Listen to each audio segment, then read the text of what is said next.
बाजार प्लेटफॉर्म व्यवसाय की ओर बढ़ रहा है। प्लेटफॉर्म व्यवसाय एक चिकन गेम खेल रहे हैं। यदि प्लेटफॉर्म व्यवसाय को चुनौती देने के लिए कुछ है तो यह संभव हो सकता है।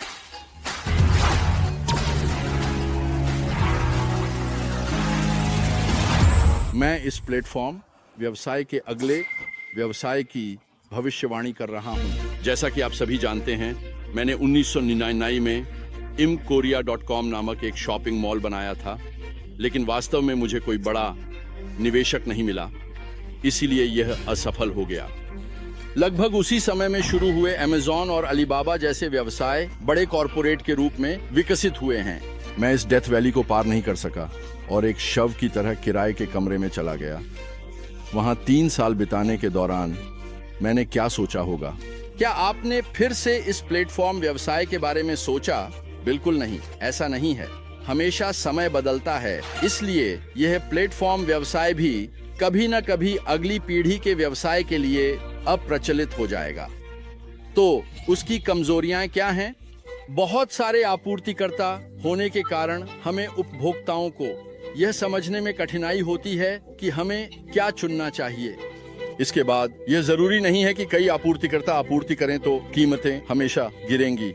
जब आप पोर्टल में जाकर खरीदने की कोशिश करते हैं तो यह समझना मुश्किल होता है कि कौन सा सबसे अच्छा है और कभी-कभी आप गलत चीज खरीद लेते हैं। इसलिए अगली बार जब आप खरीदते हैं तो आपको यह नहीं पता होता कि क्या खरीदना है और आपको हमेशा यह खोजने में समय बिताना पड़ता है, जो एक तनावपूर्ण समस्या है। अगर आप 10% गलत खरीदते हैं तो वास्तव में कीमत 10% बढ़ जाती है और अगर आप 50% गलत खरीदते हैं तो आप 2 गुना महंगा खरीदते हैं। अगर हम वर्तमान प्लेटफॉर्म व्यवसाय की कमजोरियों को पूरा करने वाला ऐसा व्यवसाय या मॉडल बनाते हैं तो मुझे विश्वास है कि यह निश्चित रूप से प्लेटफॉर्म व्यवसाय का अगला व्यवसाय कोस्ट प्लेटफॉर्म व्यवसाय होगा। मैंने लगभग 3 साल तक इस नेटवर्क मार्केटिंग में संभावनाओं पर विचार किया।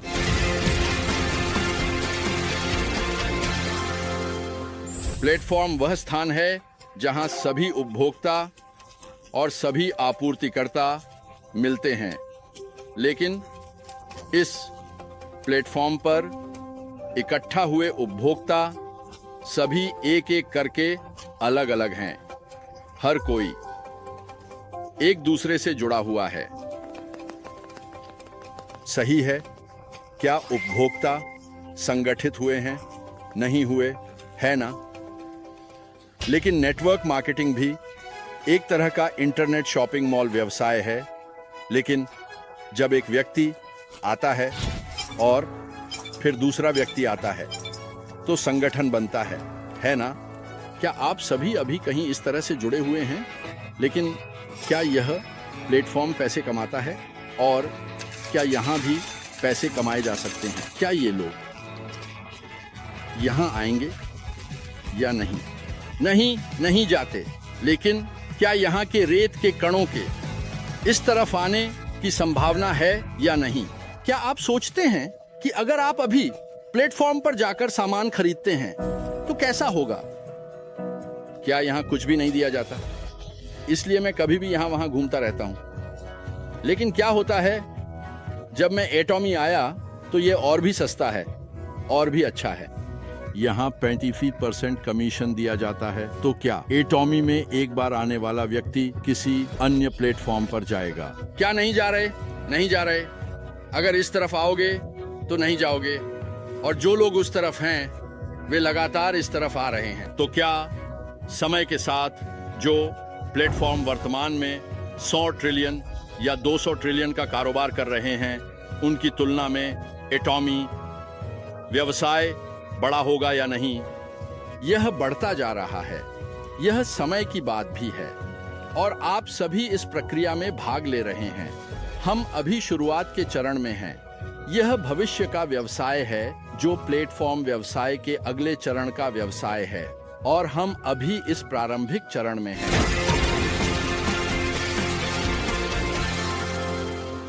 इस नेटवर्क मार्केटिंग के सिद्धांत और नियमों के अनुसार इसमें स्पष्ट रूप से वह डीएनए है जो इस प्लेटफॉर्म व्यवसाय को हरा सकता है। फिर भी दुनिया में ऐसा कोई भी कंपनी नहीं है जो इन सिद्धांतों और नियमों के अनुसार नेटवर्क मार्केटिंग का प्रबंधन कर रही हो। एटॉमी में यदि उत्पाद महंगे हैं या गुणवत्ता पसंद नहीं है तो उन्हें मत खरीदिए। ऐसे आइटम को एटॉमी में भी खत्म होना चाहिए। तब केवल वही उत्पाद जीवित रहेंगे जो वास्तव में उपभोक्ताओं की आवश्यकता है। लेकिन कई नेटवर्क कंपनियां कहती हैं कि अनुभव करने और दूसरों को परिचित कराने के लिए आपको हर चीज का उपयोग करना चाहिए। खैर, मैं मानता हूं कि यदि हम इस नेटवर्क मार्केटिंग को वास्तव में पाठ्य पुस्तक के अनुसार, सिद्धांतों और नियमों के अनुसार बदल दें तो हम वर्तमान प्लेटफॉर्म व्यवसाय की कई समस्याओं को हल कर सकते हैं।